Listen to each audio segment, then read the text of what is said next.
Გავლილი კვირა საკმაოდ დატვირთული იყო როგორც ეკონომიკური, ასევე ბიზნეს სიახლეებით. დღეს პარასკევია და საქმე საღამოში კვირის ყველაზე მნიშვნელოვან ქართულ სიახლეებს BMG-ის მთავარი რედაქტორის მოადგილესთან შოთა ტყეშელაშვილთან ერთად მე მოვიხილავთ. შოთა, საღამოშიდობის მადლობა შენი დროისათვის. კვირა ნამდვილად საკმაოდ დაძაბული იყო და ერთ-ერთი ყველაზე მნიშვნელოვანი საკითხი დაკავშირებული იყო საარბიტრაჟო დავასთან, რომელიც უკვე კარგა ხანია გრძელდება და რომელთა დაკავშირებითაც, როგორც იცით, იუსტიციის სამინისტრომ გააკეთა განმარტება რა ისმის ენკასთან მიმდინარე დავასთან დაკავშირებით.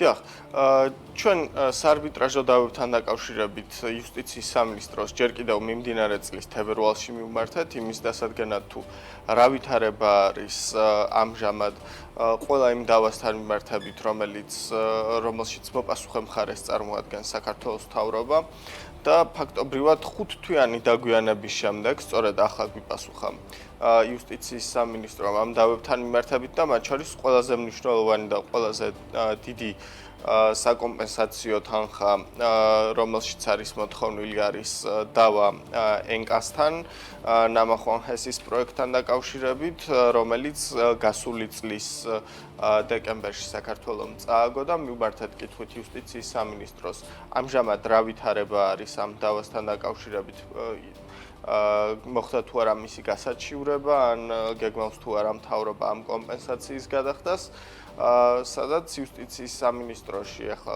გვიპასუხეს, რომ გასაჩივრებული არის შემდეგ ეტაპზე და ფაქტობრივად აღსრულება იმ განაჩენის, რაც გამოტანილი იყო დეკემბერში, შეჩერებული არის. თუმცა მნიშვნელოვანი არის გარემოება, რომ ამ განაჩენს ახლავს საურავიც და ის თუ კი დეკემბერში იყო 383 მილიონი დოლარი, დღეს უკვე 450 მილიონი დოლარი არის და იმის პარალელურად, რომ ამ დავის განხილვა მიმდინარეობს, მას ფაქტობრივად ყოველთვიურად მილიონობით დოლარი ერიცხება და იმ შემთხვევაში თუ კი საქართველოს აღნიშნულ დავას საბოლოოდ წააგებს, გადასახადის გადამხდელების გადასახდელი იქნება ამ მოცულობის კომპენსაცია მთლიანობაში. და ეს კომპენსაცია სავარაუდოდ იმაზე დიდი იქნება, ვიდრე ეს რიცხვი ახლა არის, რადგანაც ზოგადად ესეთი დავების მოცულობა ყოველთვის, როგორც შენ აღნიშნე, ამის საათობრივად იზრდება. შოთა, ასევე მიმდინარე კვირას გახდა ცნობილი სტატისტიკა ფულად გზავნილებთან დაკავშირებით, როგორი დინამიკა იკვეთება ამ მიმართულებით და რომელი ქვეყნები ლიდერობენ ამ სიაში.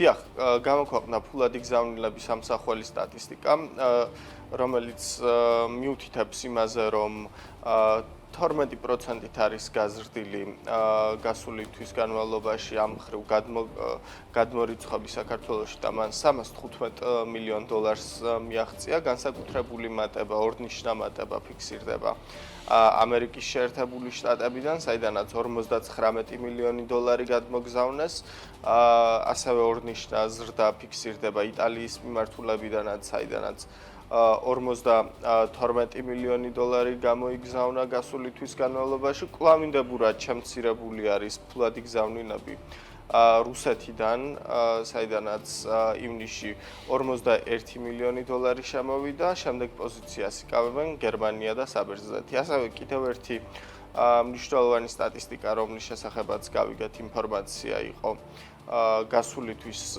იმპორტ-ექსპორტის მაჩვენებლები, ექსპორტის მოცულობა გაიზარდა წლიურად 10%-ით და შეადგინა 640 მილიონი დოლარი, ხოლო იმპორტის მოცულობა კი გაიზარდა 1%-ით და ის გასული თვის განმავლობაში მილიარდ 370 მილიონ დოლარს შეადგენდა. უფრო დეტალური მაჩვენებლები თუ რა საქონლის ექსპორტი გაიზარდა და რა საქონლის იმპორტი გაიზარდა, ეს მომდევნო კვირაში გახდება ცნობილი. მადლობა შოთა, საინტერესო ანალიზისა და შეჯამებისთვის.